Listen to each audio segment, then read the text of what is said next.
take a break from building your monster army because today we're diving deep into the dark truth behind Aphmau's monster world. Hello Internet, welcome to Minecraft Theory, where today we're uncovering the disturbing reality hiding in plain sight in one of Minecraft's biggest YouTube series.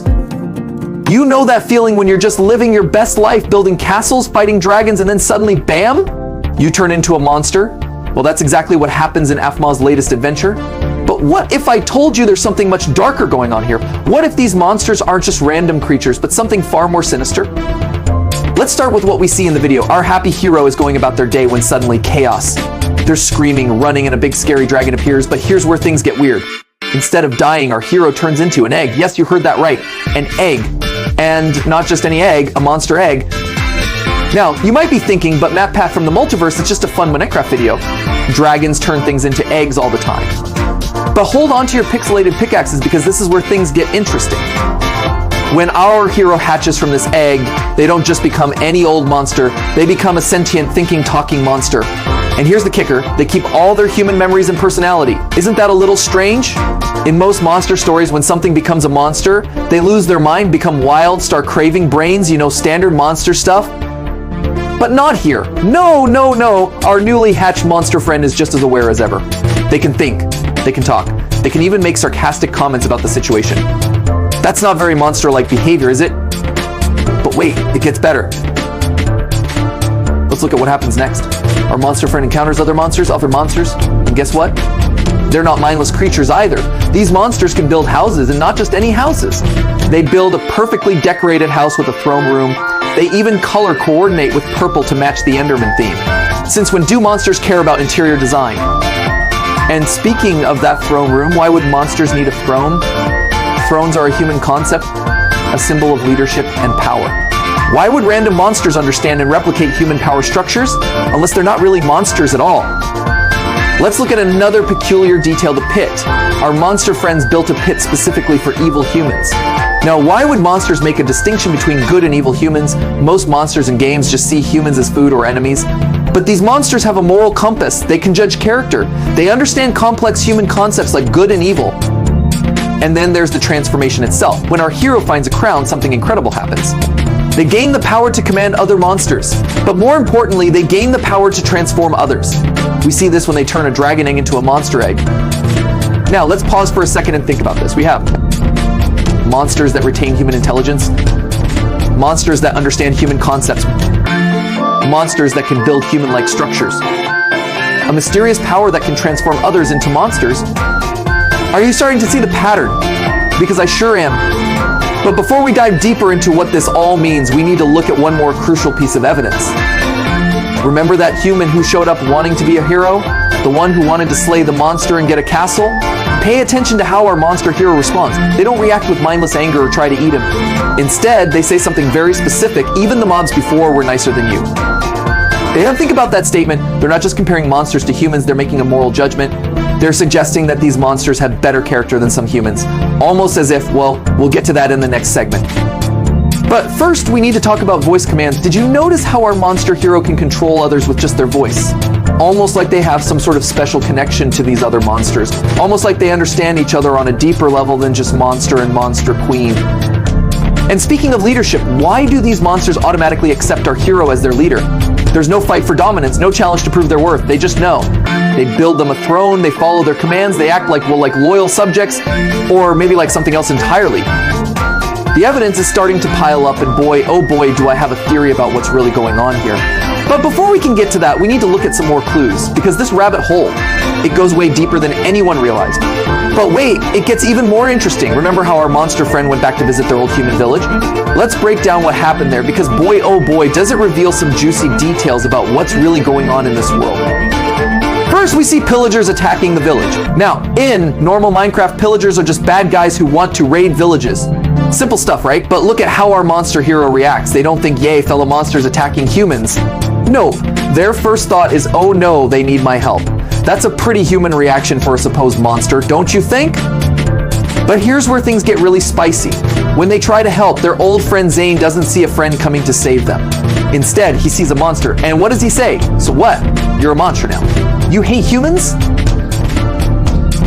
Let's pause right there and think about this. Zane doesn't say you've become a mindless beast or you're not you anymore. No, he assumes our hero made a choice to hate humans, almost like he's seen this happen before. Almost like becoming a monster isn't just a random transformation, but some kind of conversion. And then there's Eren. Oh boy, Eren's reaction is a goldmine of evidence. When he sees our monster hero, his first reaction isn't fear. It isn't hatred. Instead, he says something very interesting. Why are you so hot then? Now, you might think this is just a funny line, but think about it. Eren recognizes that this monster still looks attractive by human standards, which means these monsters must maintain some human characteristics even after transformation. But the real kicker, the phantom scene. Our monster friend tries to protect some phantoms, and Eren's response is fascinating. He doesn't question why a monster can talk. He doesn't wonder how they can reason. He just accepts it, like it's totally normal for monsters to be intelligent beings capable of complex thought and negotiation. And let's talk about those phantoms for a second. Our monster hero asks Eren to watch them because they can't go out in the sun. That's not just monster knowledge, that's advanced monster knowledge. How would a newly transformed monster know these details unless there's some kind of shared consciousness or memory between monsters? Now, remember how in the first segment we talked about monsters having human-like intelligence? Well, look at how our hero tries to reason with Noi. They don't attack. They don't threaten. They try to talk it out, saying, I want to talk to you. That's conflict resolution. That's advanced social skills. Those aren't monster traits. Those are human traits. The way our monster hero says, I can get them to come around eventually, that's not monster thinking. That's someone who understands human psychology, who knows these people can be reasoned with. Because maybe, just maybe, they know something we don't about the connection between humans and monsters. But here's the really fascinating part. When Zane is getting iron and complaining about a spider, our monster friend overhears this completely normal human conversation. And their reaction, they try to join in. They act like they're still part of the community, like being a monster is just a different state of being, not a complete transformation into a mindless beast. Every single interaction in this segment shows us monsters with human traits, human thinking, and human emotions. But more importantly, it shows us humans who seem to understand that monsters can think and reason. They're not shocked by talking monsters. They're not surprised by monster intelligence. They're only angry about whose side the monsters are on. And speaking of sides, notice how everyone keeps talking about monsters versus humans like it's some kind of war. But if these monsters can think and reason like humans, if they maintain human traits and memories, if they can negotiate and make deals, what kind of war is this really? The evidence is starting to paint a very different picture of what's happening in this world. But here's where things get really interesting. Pay close attention to what happens when our monster queen tries to reason with Zane, because this scene, it changes everything we thought we knew about this world. First, look at how our monster friend approaches Zane. I can still talk like a person, you know. Not I can talk or I'm intelligent. They specifically say like a person. Why make that distinction unless there's something significant about keeping their human traits? And Zane's response. Oh boy, this is where it gets juicy. He doesn't say monsters can't talk or you're just making monster noises. He completely accepts that this monster can speak, he just doesn't care. It's not the ability to talk that bothers him, it's what the monster represents. But wait, it gets better. When defending themselves, our monster friend pulls out their resume for the queen of monsters right now. They kind of crown me their own and gave me a throne and stuff. Now, why would monsters need such a formal power structure? Why would they understand the concept of monarchy? Unless they retain knowledge from their previous lives. Let's talk about that timeout pit again, because this time we see it in action. Our monster friend uses it as a timeout zone, not a dungeon, not a death trap, but a timeout. Like a parent disciplining a child. That's not monster behavior, folks. That's human behavior with monster abilities.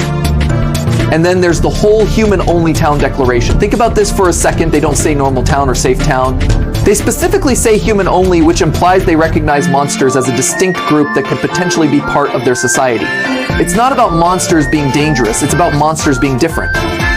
But here's the real kicker, the phantoms. Did you catch what happened there?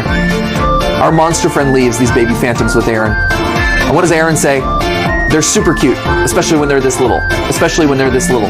That means Eren knows these monsters grow up. He understands their life cycle. How would a human know that unless humans and monsters have a much closer relationship than they're letting on? And speaking of those phantoms, notice how they're treated like pets, not wild beasts, not mindless creatures, but pets that need watching and care. Our monster friend even worries about them being in the sun, showing an understanding of their needs. That's not the behavior of a savage monster, that's the behavior of someone who understands and cares for other living beings. But the most telling evidence? It comes from Ain's demands at the end. What does he want? A castle and a monster army made of gold. Not the destruction of humanity, not world domination. He wants the same things humans want: power, wealth, status. These are human desires. And look at how the negotiation plays out. They're haggling like they're at a marketplace. Maybe I don't know. What are you thinking? That's not monster behavior. That's human marketplace behavior. These monsters aren't just intelligent, they're maintaining human social customs. Here's another fascinating detail. When Ein attacks, he doesn't go for the kill. He makes demands, he negotiates, he tries to take control of the monster army. But why would someone want to control an army of mindless beasts? Unless these monsters aren't mindless at all. Unless controlling these monsters means something more than just having powerful pets. And remember how our monster friend keeps trying to explain themselves. I don't want to hurt anybody, they say. That's not just any old monster talk. That's someone trying to maintain their relationships. Someone who remembers their past life. Someone who still thinks like a human while looking like a monster. The evidence is piling up, theorists. We've got monsters with human social structures, human desires, human negotiation tactics, and human relationships. We've got humans who understand monster biology and life cycle. We've got power struggles that look suspiciously like human political conflicts. And this loyal theorist is where things get really interesting. Because what happens next reveals something shocking about the true nature of this monster transformation process. Let's look at what happens when Ein and his friends take over the castle. Notice how they don't just want the castle, they want to look like monster royalty. Do I look like monster royalty? Ein asks. Think about that for a second. They're not just taking over monster territory, they are trying to become monster leaders. But why would humans want to rule monsters unless they understood exactly what monsters are? But here's where it gets wild. Our monster friend reveals something huge. My powers can do more than just transform mobs. They can transform neutral mobs too. Hold the phone for phone. Did you catch that? They didn't say create monsters or summon monsters. They specifically used the word transform. That's not just any old word choice. That's a confession about what's really happening here. And what happens next? They transform a bunny into a giant monster bunny. But look at how Ein and his friends react. They're not shocked that transformation is possible. They're only surprised by which animal got transformed. It's like they already knew transformation was a thing that could happen, they just didn't expect it to happen to a bunny. Speaking of those transformed creatures, let's talk about what our monster friend says when they see their new little monster pals. I look at mobs in a different light now. They're super cute, especially when they don't attack you. That's not just any old observation, that's someone who's seeing monsters from both sides. Someone who used to be human and is now seeing the monster world with new eyes. But wait, there's more. Remember those slimes that show up later? They explode. But here's the thing, when they explode, our monster friend isn't shocked. They're not surprised. They just say, oh, my slimes, they explode, like they're discovering new features of their transformation powers. Almost like they're learning how to use these powers as they go along. And then we get to the really juicy part, the armies. Ein and his friends reveal they have their own army, one they bribed. Now, why would you need to bribe an army unless that army could think and reason? Unless that army was made up of beings who could make choices. Unless that army was made up of something more than just monsters. But here's the detail that changes everything. When Ein says they won't rest until all monsters are destroyed, pay attention to how he says it. He doesn't say it like someone talking about killing mindless beasts. He says it like someone declaring war on a rival faction. A faction that used to be something else. A faction that could be turned back.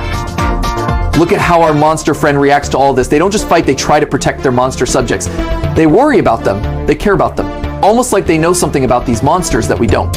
Almost like they understand exactly what, or should I say WHO, these monsters really are. And speaking of understanding, notice how everyone in this scene treats transformation as a weapon. Not as a curse, not as a disease, but as a strategic tool in their conflict. Ein wants to destroy monsters. Our monster friend keeps transforming more creatures. Both sides are using transformation as their main strategy. But why would transformation be so important unless? But here's where everything changes, because what happens next reveals the most shocking truth about this world yet. And it all starts with one tiny observation about villagers. Don't you ever think that villagers are technically mobs too?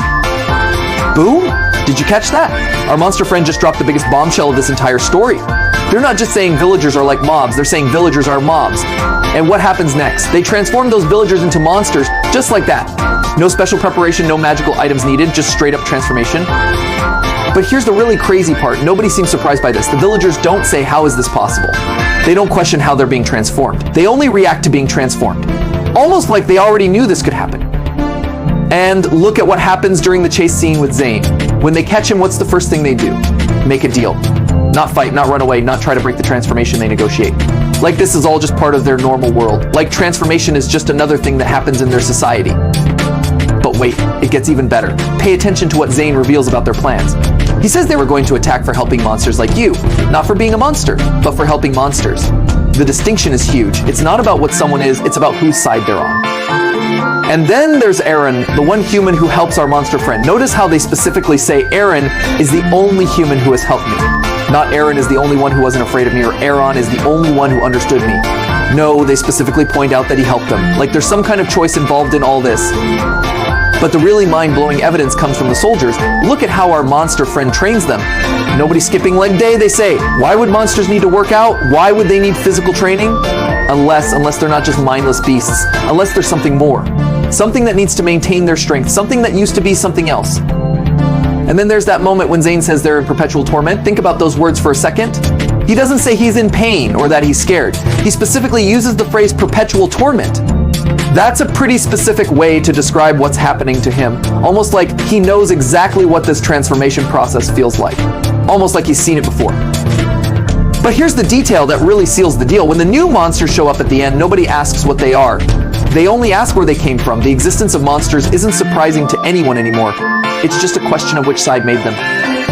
Speaking of sides, notice how everyone keeps talking about this like it's a war. But it's not just any war. It's a war where both sides can transform their enemies into allies, where humans can become monsters, and where monsters retain human intelligence, where the line between human and monster gets blurrier with every transformation. The evidence is becoming impossible to ignore. The transformations, the negotiations, the training, the war, it's all pointing to one incredible conclusion. But before we can reveal what's really going on here, we need to look at one final piece of evidence that's going to change everything you thought you knew about this world. We've reached the moment of truth. Because what happens in this final confrontation reveals everything about what's really going on in this world. And it all starts with one tiny detail that changes everything, cross fingers. But MatPat, you might say, what do cross fingers have to do with anything? Well, my friends, everything. Because when Zane says he had his fingers crossed during his promise, our monster friend points out something crucial. We don't even have any fingers. This isn't just a funny line, it's a deliberate reminder that these monsters used to be something else. Something with fingers, something human. But the evidence gets even stronger. Look at how Aaron reacts when the others confront him about helping monsters. His defense isn't afraid or not dangerous or they're misunderstood. Instead, he says she's really hot. Now think about that for a second. Why would a human find a monster attractive unless that monster still looked human-like? Unless these monsters retain their human appearances even after transformation. And then there's the big reveal, Charlie the Golem, but notice how they present it? Every monster's worst nightmare? Not a powerful weapon or a monster slayer, but specifically a nightmare. Why would monsters have nightmares unless they had human consciousness? Unless they could feel human fear? But here's where it gets really interesting. When they ask our monster friend to help build the golem, they say it will prove we can trust you. Trust. That's a human concept. You don't need to trust a mindless beast. You either control it or you don't. Trust only matters when dealing with beings capable of making choices. And speaking of choices, look at what happens next. Our monster friend decides to help them, saying maybe it'll prove that monsters are nice. They're not trying to prove monsters aren't dangerous or that monsters can be controlled. They're trying to prove monsters are NIC. That's not just any old character trait, that's a moral quality, a human quality. But wait, it gets better. When the betrayal happens, our monster friend doesn't just get angry, they feel emotionally hurt. You guys lied to me multiple times, were mean to me. That's not monster talk, that's someone expressing emotional pain from betrayal. Someone who understands complex human concepts like trust, lies, and meanness. And then comes the final transformation, the turtle into a massive beast, but pay attention to how everyone reacts. They're not shocked by the transformation itself, they're only surprised by what got transformed. The ability to transform things isn't what surprises them, it's just the choice of creature. Now, let's put all these pieces together. Monsters who remember being human. Monsters who understand human emotions. Monsters who can think and reason like humans. Humans who can become monsters. Monsters who can create other monsters. Both sides using transformation as a weapon. Both sides understanding how transformation works. Both sides treating this like a war between equals. The truth is unavoidable, theorists. This isn't a story about monsters versus humans. This is a story about humans who were transformed into monsters fighting against humans who might be transformed next. The monster eggs aren't creating new creatures, they're transforming existing ones. The monster queen isn't ruling over mindless beasts, she's leading an army of transformed humans. Think about it, why else would both sides understand transformation so well? Why else would monsters retain human intelligence and emotions? Why else would humans treat this like a war between equals instead of just pest control? The humans aren't fighting monsters, they're fighting their transformed friends and neighbors. The monsters aren't trying to destroy humanity, they're trying to transform it. This isn't a simple good versus evil story. It's a civil war between the transformed and the untransformed, where anyone could be next. This explains everything. Why monsters can talk, why they understand human concepts, why they build human-like structures, why they follow human social rules, why they can be reasoned with, why they remember their past lives, why transformation is such a powerful weapon, and why everyone treats this conflict like a war between equals rather than a simple monster invasion. And the scariest part, this war can never end as long as both sides have the power to transform others. Each side will keep transforming the other, creating an endless cycle of humans becoming monsters and monsters trying to transform more humans. It's not about good versus evil anymore, it's about who gets to decide what form humanity takes. And while you're busy trying to figure out who in your life might secretly be a transformed monster, why not keep those brain cells firing with another theory? YouTube's got one queued up for you right there on your screen that I think you're gonna love. Go ahead, click it, your brain will thank you, the algorithm will thank you, and who knows, maybe you'll discover another mind-blowing secret hiding in plain sight. Until next time, remember, that's just a theory, a Minecraft theory. See you next time, theorists.